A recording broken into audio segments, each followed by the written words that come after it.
Digital লিগা, নাট্য জগৎ TV, editor, এখন আসছে বাংলাদেশ চলচ্চিত্র এফডিসিতে। এখন আপনাদের মাঝে সরল হাসমত ভাই উনি আসছেন, ওনার সাথে একটি সাক্ষাৎকার নেই, আপনারা সঙ্গে থাকুন। আপনার নাম পরিচয় দিয়ে বলুন। আমার নাম তো পরিচয় দেওয়ার কোনো অবকাশ নাই। সরল হাসমত, বাংলার মানুষ চিনে, দেশের বাইরেও চিনে।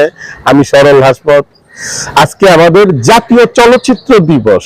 চলচ্চিত্র দিবস আমরা আসলাম, আসার পরে আমাদের যত শিল্পী কলা কৌশলী আছে, তারপরে টেকনিশিয়ান যারাই আছে, এই এফডিসি কেন্দ্রিক যারা চলচ্চিত্রকে ভালোবাসে, জাতীয় চলচ্চিত্রকে ভালোবাসে, তারা সবাই কিন্তু বেশিরভাগই আসছে।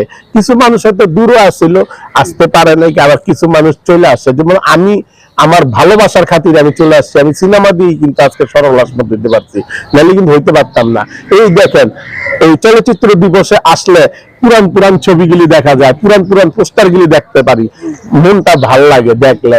আর আসলে অনেক শিল্পীদেরকেও পাওয়া যায়, আমাদের অনেক কলা কৌশলী শিল্পী ভাই বন্ধুরা আসে সবসময় আইসা। আমরা এটা আমাদের বলতে গেলে মিলন মেলা।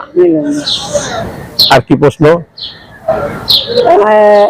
আপনার কি পার্সোনাল ভাবে কোনো অ্যালবাম বের করেছেন না এমনি শুধু? বাংলাদেশে পার্সোনাল ব্যাপারে কোনো অ্যালবাম বার করি নাই। আমি অভিনয় করি, অভিনয় শিল্পী সরল হাসমত আমার নাম। ভালো থাকবেন সবাই। জাতীয় চলচ্চিত্র দিবসে আপনাদেরকে শুভেচ্ছা, অভিনন্দন।